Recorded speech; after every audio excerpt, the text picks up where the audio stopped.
Hello dear students. मेरा नाम अनिल कुमार श्रीवास्तव है। मैं आज आप लोगों के सामने राइट टू डिस्कनेक्ट पर चर्चा करने जा रहा हूँ। इसे ऑस्ट्रेलिया की सरकार ने एक बिल आया था जिसे एम्प्लॉयमेंट से रिलेटेड, जिसे एक्ट के रूप में फरवरी में ही पारित करा दिया था। इसे इस मंडे, कमिंग मंडे यानी परसों से लागू करने जा रही है, 26 से लागू करने जा रही है।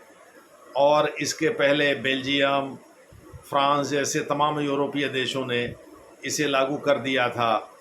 केन्या अफ्रीका का पहला ऐसा देश है जिसने इसे लागू किया।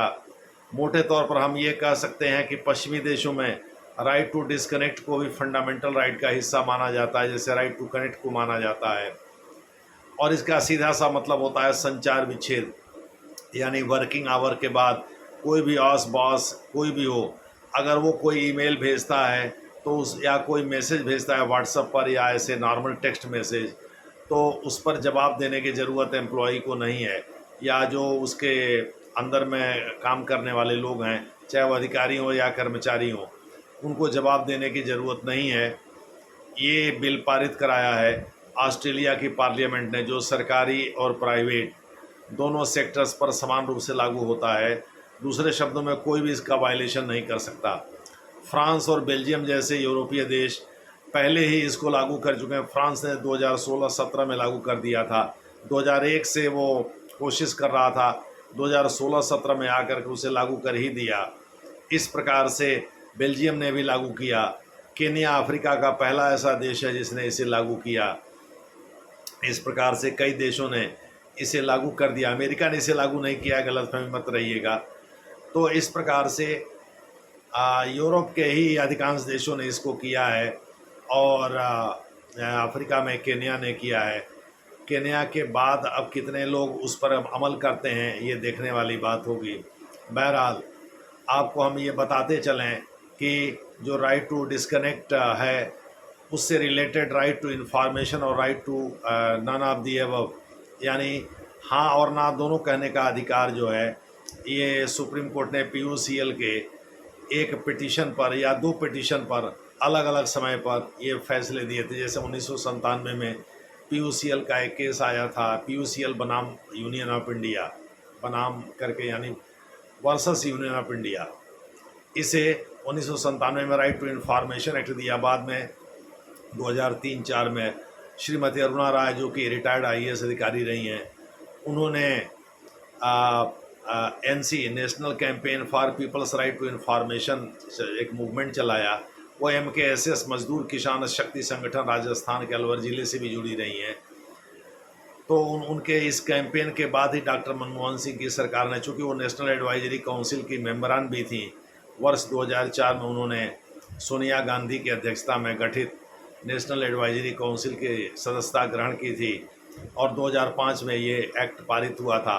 पहले राइट टू फ्रीडम एक्ट पारित कराया था वाजपेयी साहब ने, लेकिन उसका लिमिटेड स्कोप था, इसीलिए उसका व्यापक स्कोप बनाने के लिए मनमोहन सिंह की सरकार ने सुप्रीम कोर्ट के निर्देश पर कि भाई राइट टू इन्फॉर्मेशन को भी अनुच्छेद 19(1)(a) का हिस्सा माना जाना चाहिए, यानी फंडामेंटल राइट का हिस्सा माना जाना चाहिए, इसे उन्होंने पारित कराया और अब वो पूरी तरह से लागू है।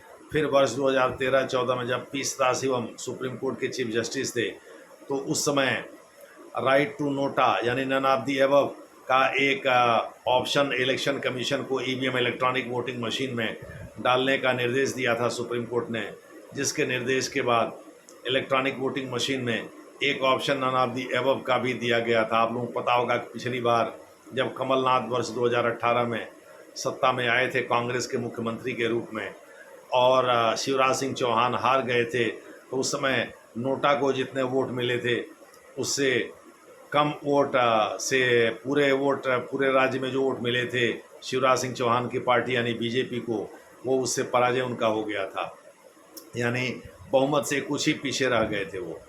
तो इस प्रकार से बहुमत तो इनके पास भी नहीं थी, लेकिन इन्होंने अन्य दलों के साथ मिल कर के बहुमत हासिल कर लिया था। तो इस प्रकार से वो वहाँ के CM बन गए थे, जो भी ये 1.25 साल 1.5 साल वहाँ के CM रहे। फिर मार्च 2020 में तो वो हट ही गए थे, ठीक है, और शिवराज सिंह चौहान दोबारा वहाँ के मुख्यमंत्री बन गए थे। खैर, मन 1.5 साल से थोड़ा सा ऊपर ही रहे होंगे हमको लगता है, या 1.5 साल के करीब, चूँकि दिसंबर 18 और मार्च, हाँ 1.25 साल मान के चलिए, 1.25 साल मोटे तौर पर आप कह सकते हैं, 1.25 साल ही कह सकते हैं, या 1.25 साल से थोड़े से ऊपर होंगे। अब काउंट करना पड़ेगा कितने दिन रहे हैं वो। खैर जो भी है, लेकिन शिवराज सिंह चौहान मुख्यमंत्री नहीं बन पाए थे। तो सुप्रीम कोर्ट धीरे धीरे, भारत का सुप्रीम कोर्ट पश्चिमी देशों और अमेरिका के तर्ज पर यहाँ भी अनुच्छेद 19 और 21 का विस्तार करता रहता है। 19(1)(1) का उसने काफ़ी विस्तार किया, अनुच्छेद 21 और 25 के साथ मिला करके। बहरहाल ऑस्ट्रेलिया की सरकार ने जो फरवरी में बिल को एक्ट में पारित कराया था, एक्ट के रूप में, और जिसे कानूनी शक्ल दिया है, जिसे सोमवार से लागू करने जा रही है, गजट में प्रकाशित भी कर दिया, वो निजी और सरकारी दोनों क्षेत्रों पर समान रूप से प्रभावी होगा। और उसमें ऑफिस आवर के बाद कोई भी आपका बॉस होगा, वो आपको ना कोई ईमेल भेज सकेगा, ना कोई मैसेज भेज सकेगा, ना उसका उत्तर देने के लिए आप बाध्य होंगे। आप चाहें तो अपना मोबाइल स्विच ऑफ भी कर सकते हैं। दूसरे शब्दों में, ऑफिस आवर के बाद आपके ऊपर काम का कोई प्रेशर नहीं रहेगा। फिर वो निजी ज़िंदगी आपकी शुरू हो जाएगी और निजी ज़िंदगी जीने का आपको पूरा हक होगा।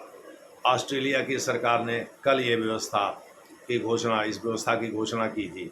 खैर जो भी है, केन्या अफ्रीका का पहला ऐसा देश है जिसने कि ऐसा कर रखा है, आपको पहले बताया है। फ्रांस और बेल्जियम जैसे और जर्मनी जैसे देश, यूरोपीय देश पहले इसको लागू कर चुके हैं।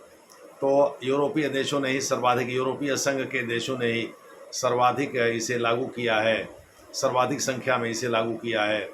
और अफ्रीका में केन्या ने इसे लागू कर दिया है। अन्य देशों में भी धीरे धीरे सुगबुगाहट है इसे लागू करने की। देखते हैं कैसे कैसे चीज़ें लागू होती हैं। अभी अमेरिका ने इसे लागू नहीं किया है। खैर देखते हैं आगे क्या होता है। भारत में भी अभी ये लागू नहीं है, तो अब आगे देखना है कि भारत में तो ये कहा जाता है कि भाई छुट्टी के दिन भी अगर आप आते हैं तो बॉस खुश होगा।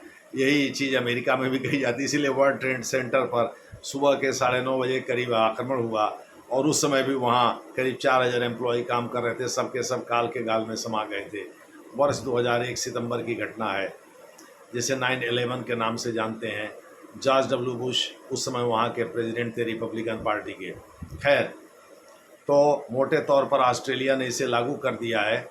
अब देखना है न्यूजीलैंड या दूसरे देश इसको कैसे कब लागू करते हैं।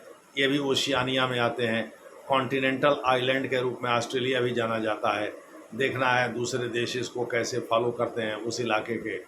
खैर, ये एक करंट अफेयर से संबंधित चीज़ थी जिस पर हमने सोचा चर्चा कर दें और आपको लाभान्वित हों। Thank you.